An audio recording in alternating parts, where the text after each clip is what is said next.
نہیں کیا کیا. اس کمرے کے اندر بیٹھ کے کیا ساری قومی قیادت کے سامنے ہم اپنے لیے رعایتیں مانگتے رہے وہاں پہ؟ کیا یہ ہوتا رہا؟ اپنے ملاقاتوں میں سے وہ بھی تھی نا جی, وہ بھی لیک ہوئی تھی نا جی, وہ بھی لیک کی گئی تھی.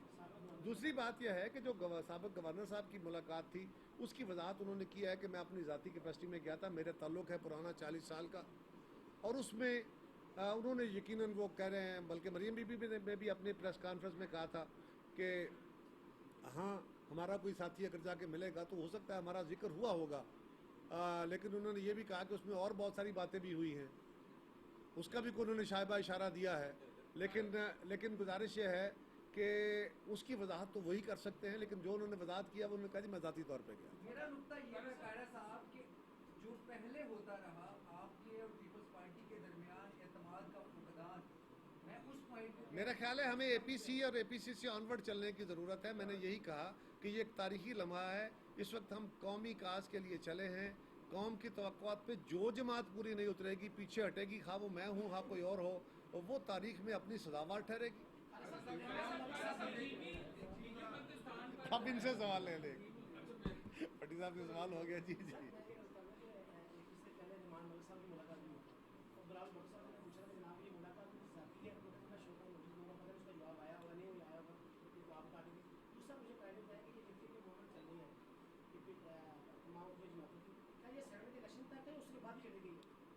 دیکھیے یہ کس مقصد کے لیے ہے؟ کیا ہم اس حکومت کو روکنا چاہتے ہیں, سینٹ کے الیکشن کو روکنا چاہتے ہیں؟ آنسر از نو. ہم اس حکومت کو چلتا کر کے انتخاب کرانا چاہتے ہیں بغیر انٹرپشن کے, بغیر کسی مداخلت کے.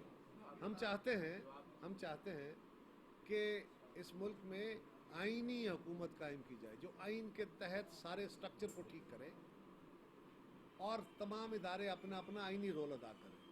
یہ کاز اس کا وہ ہے. میں نے گزارش کی ہم تو 50 سال سے اس کاز کے لیے لڑ رہے ہیں, لہٰذا اس کاز کے تحت بالکل ہم اس حکومت کی کوشش قائم کرنے کے لیے کوشاں ہیں, انشاءاللہ کامیاب ہوں.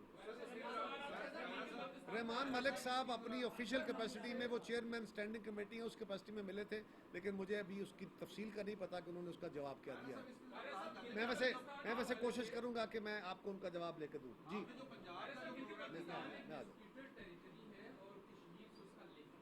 اگر ہم اسے ایک علیحدہ صوبہ کا قاعدہ طور پر بنا دیتے ہیں تو کیا ہم کشمیر پہ اپنا کیس اسی پوزیشن پہ نہیں لے آئیں گے جو اس وقت پر لے آئے؟ دیکھیے اس میٹنگ کے اندر بھی یہ باتیں کی گئیں. ساری قومی قیادت نے کہا کہ یہ بہت حساس معاملہ ہے, اس میں کشمیریوں کی سٹرگل بھی ہے, ان کی وہ عظیم قربانیاں ہیں, وہ لاکھوں عصمتوں کی قربانیاں ہیں, وہ لاکھوں جانوں کی قربانیاں ہیں, اور پاکستان کا ایک قومی ایک نیشنل سٹینڈ ہے, لہٰذا اس کو بھی دیکھا جائے.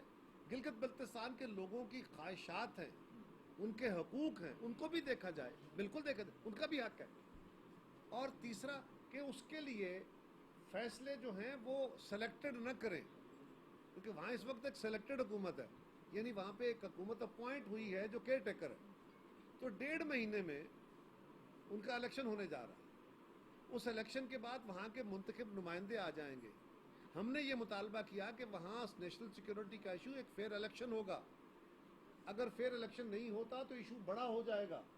ہاں وہاں فیئر الیکشن ہونا چاہیے, وہاں گلگت بلتستان کے لوگوں کے نمائندے آنے چاہیے, اور وہ نمائندے بیٹھ کے اپنا فیصلہ کریں گے تو وہ سسٹینیبل فیصلہ ہوگا. 1.5 مہینے میں وہ کون سی قیامت آنے والی ہے کہ آپ ان کا کاز پورا کرنے لگے؟ پہلے 2 سال آپ سوئے رہے, پہلے تو آپ نے کچھ نہیں کیا.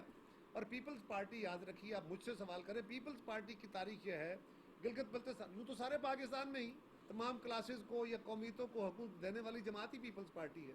تاریخ ہے, بتا دیں کسی اور نے دیے ہوں. گلگت بلتستان میں بھٹو شہید نے پہلی دفعہ ایجنسی سسٹم ختم کر کے وہاں پہ کونسل بنائی. بی بی شہید نے ان کو امپاور کر کے ان کو اپنی سیلف کونسل کا اختیار دیا. ہماری گورنمنٹ میں زرداری صاحب کی قیادت میں ہم نے وہاں پہ سیلف امپاورمنٹ دی, وہاں پہ ایک سٹرکچر دیا. اب اس سے اگلا مرحلہ جو ہے وہ بڑا سوچ سمجھ کے اٹھانے والا ہے. ہاں گلگت بلتستان کے لوگوں کے دل پاکستان کے ساتھ دھڑکتے ہیں, لیکن یہی ہمارا مطالبہ تھا, یہی اس پہ مباحثہ تھا. جی ایک منٹ.